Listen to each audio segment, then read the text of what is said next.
Major, in his opinion, Carlin at the Battle of Shiloh, when a good part of the regiment skedaddles, well, the guys around Carlin stand and fight. They don't skedaddle. They hold the line. And in the center of a line, for any unit in the war, there's a flag. They organize around the flag. The flag is a symbol of pride for them. It's a place,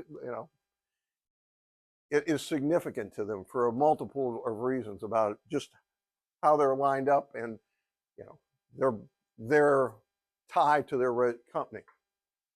And one of the most important jobs is a flag bearer.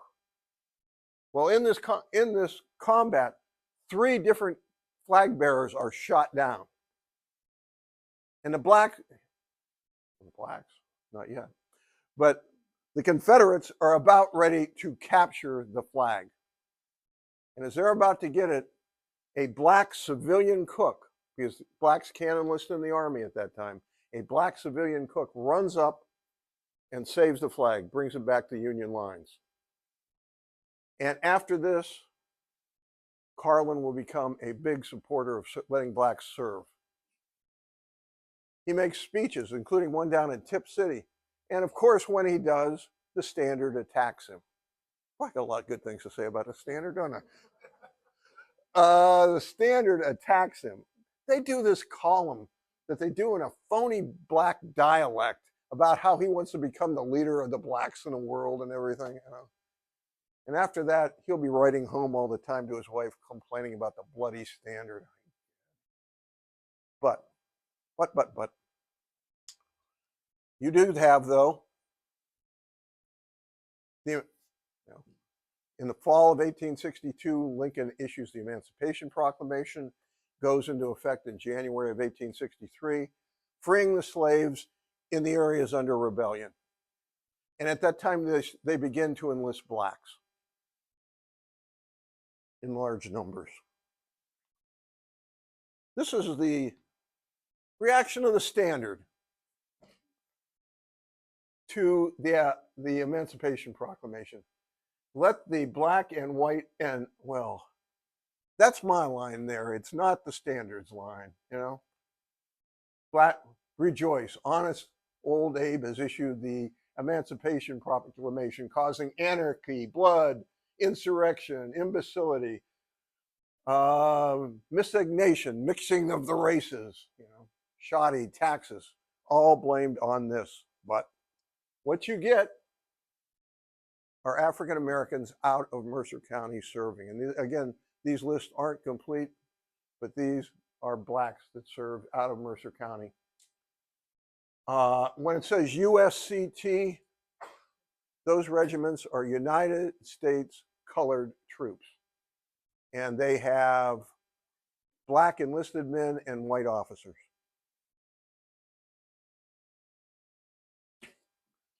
The other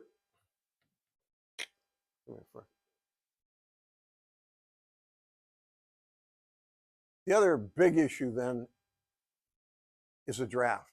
They need, by 1863, they're just not getting enough men to carry on the war. They need hundreds of thousands of men to fight this war. And so both sides start a draft.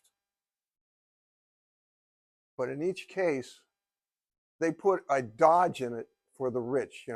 There's a slogan about the war back then that this was a rich man's war, but a poor man's fight. Because there are things written into the draft law that let the rich get out. Down in the South, for every 20 slaves you own, you can get 1 white man out of the war. In the North, if you can come across with $300, you can buy yourself out of the service. They'll send a substitute in your place. And John D. Rockefeller, Andrew Carnegie, future President Chester A. Arthur, and future President Grover Cleveland all had substitutes go in their place. Some Polish guy went to the war for Grover Cleveland. Good old Grover. You see back here, though, some of the resistance to the draft. Liberty Township. I don't know, probably have a few Liberty Township folk here. Liberty Township. Guy named James Bacher. James Bacher's dad is drafted.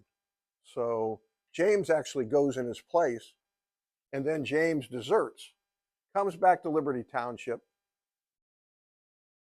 The local sheriff comes over to arrest him, to return him to the service. Bacher comes out with a gun on the sheriff, and he's got 20 or 30 locals from Liberty Township backing him up, armed, to drive the sheriff off so Bacher will be able to escape.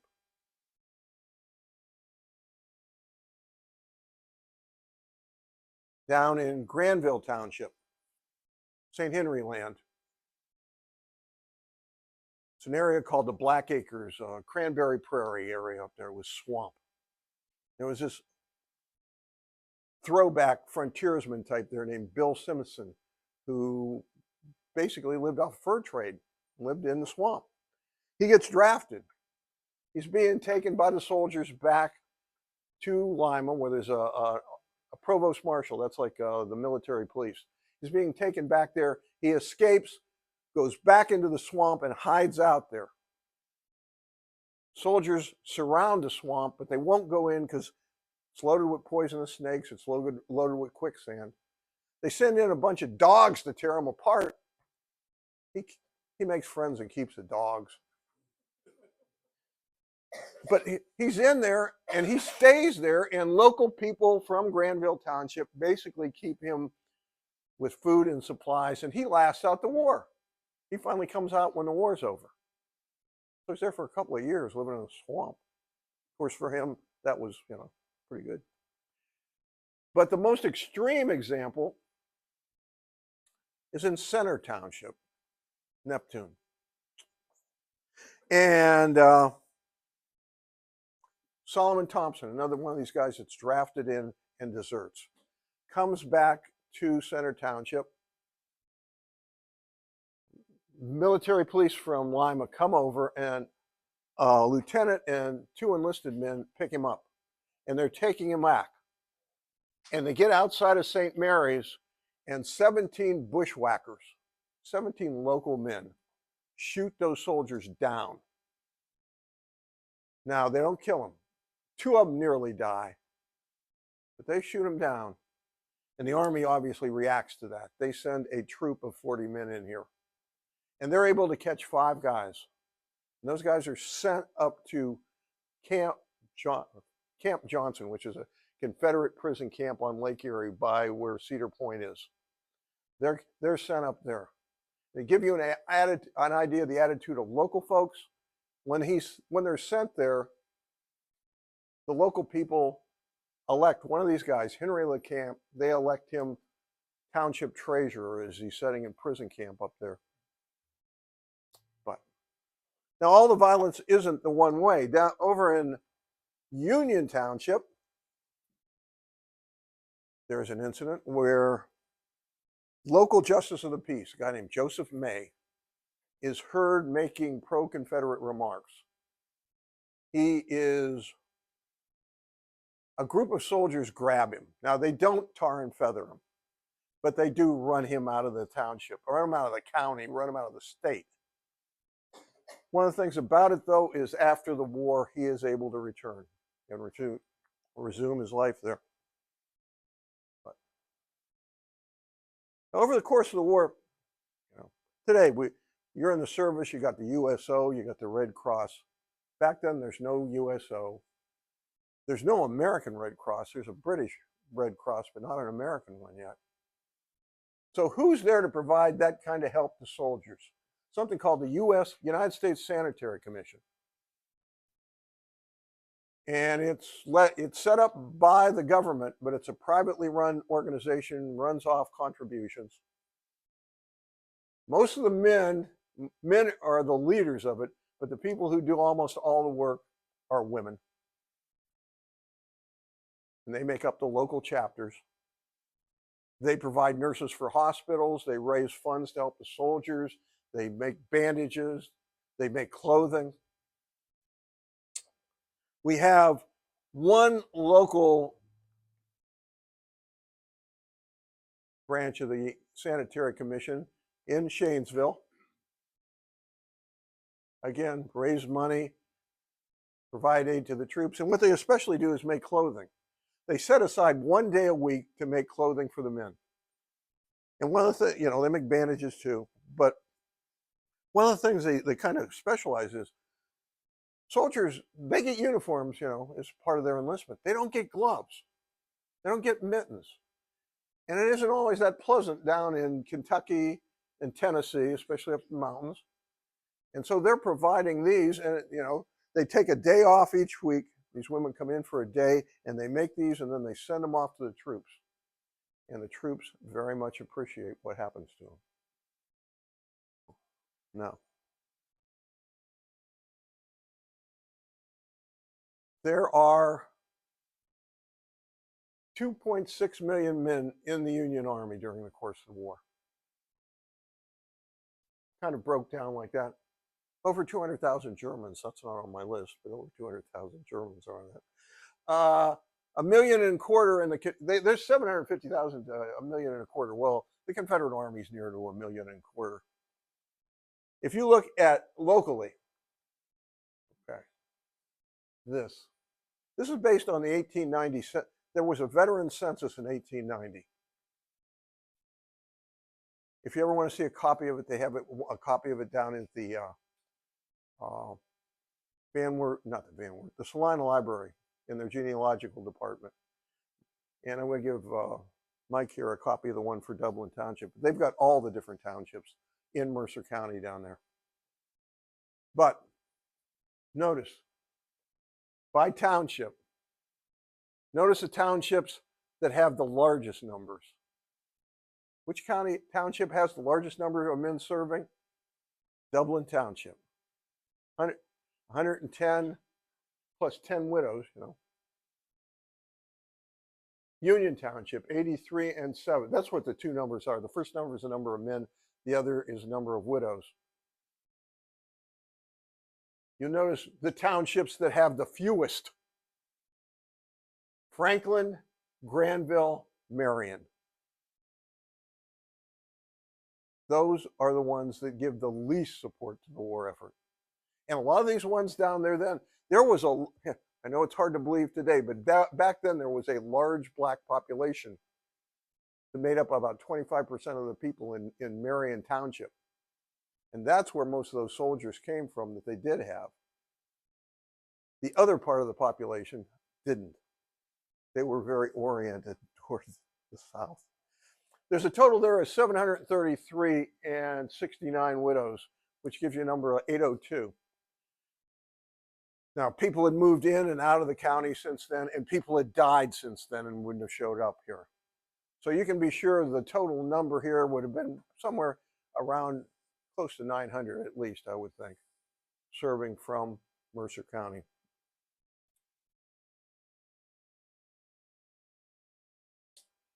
But this is the cost of the war. 642,000 Union casualties, 110,000 killed, 224, that's a number too. 110,000 die in combat, 224,000 die of disease. That's better than 2 to 1. Confederates, 94,000 killed in combat, 164,000 die of disease. Plus, in both cases, 30,000 men on each side die in prison camp. If you look at the locally raised companies, the 8 locally raised companies, they had 40 men killed in combat, 80 died from other causes. Now you can be sure that the local total, though, is going to be a lot higher than that, because you have so many of these men serving in other companies outside of Mercer County. So if you told me there were 150 local guys that died in the war, I'd easily believe it.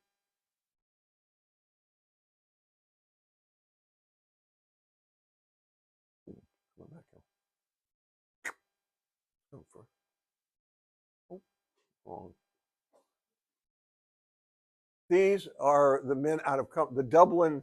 These are the guys from Dublin Township, and Union Township, that made up this. And these are the ones that died over the course of the war. 13 from combat deaths, or 13 from non-combat deaths, 7 from combat deaths. That gives you an idea of the local cost of fighting this war.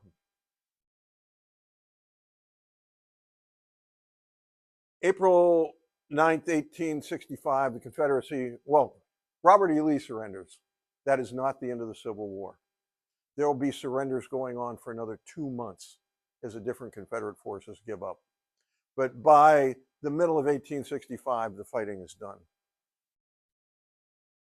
There is a large parade in Washington, D.C. over 2 days. The 46th OVI, with a lot of local people in it, will be part of that parade. Grant's Army of the Potomac parades one day.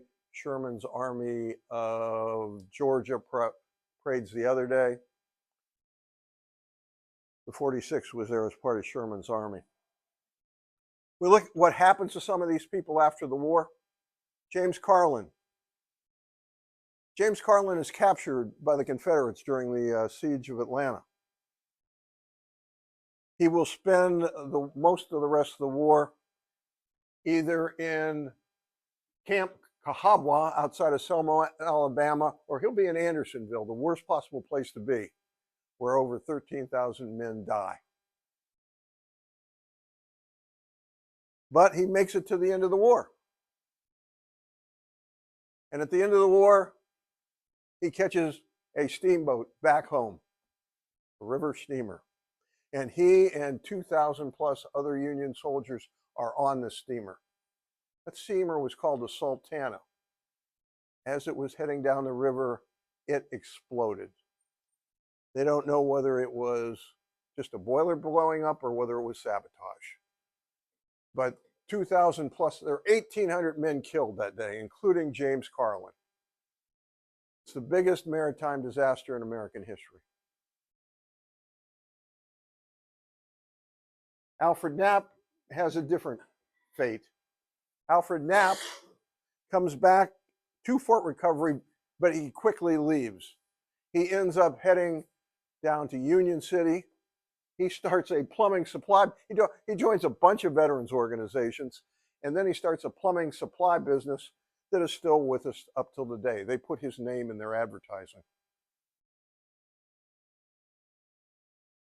Smith Clark, who'd been dismissed from the service.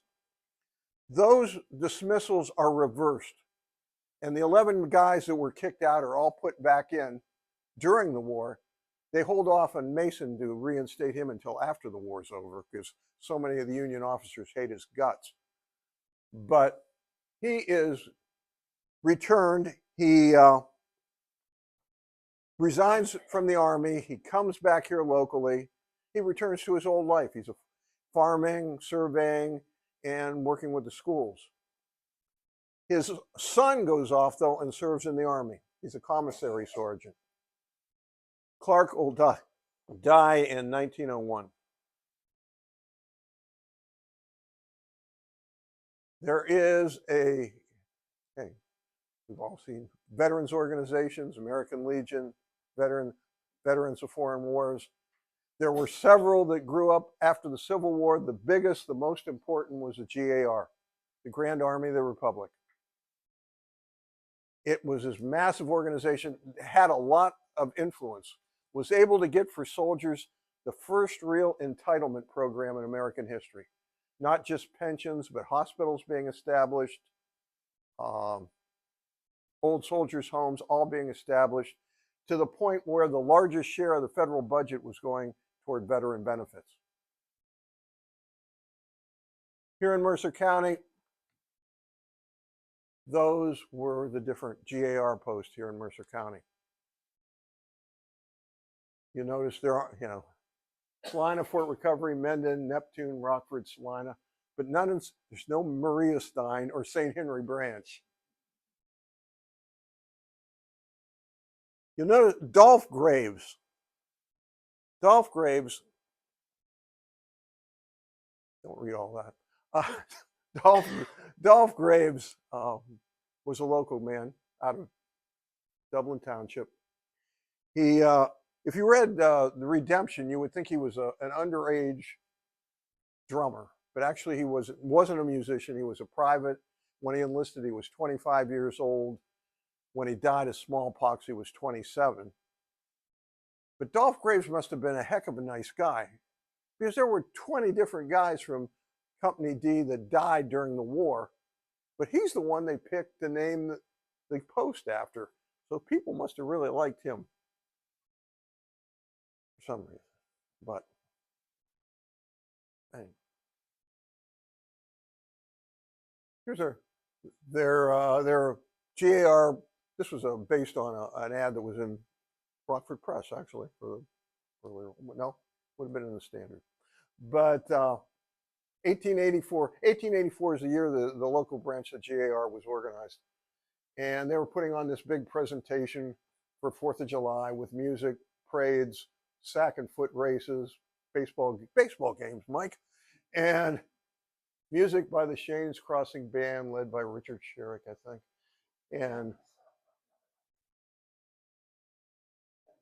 And a call for 500 people to come in and drink 500 schooners of beer, you know. This is a picture of some of these veterans here. Here's a larger picture. Don't know the exact year, but it's got to be in the early 20th century. And these are guys from Company D. This is an unlabeled picture. I can't really say who these individual gentlemen are.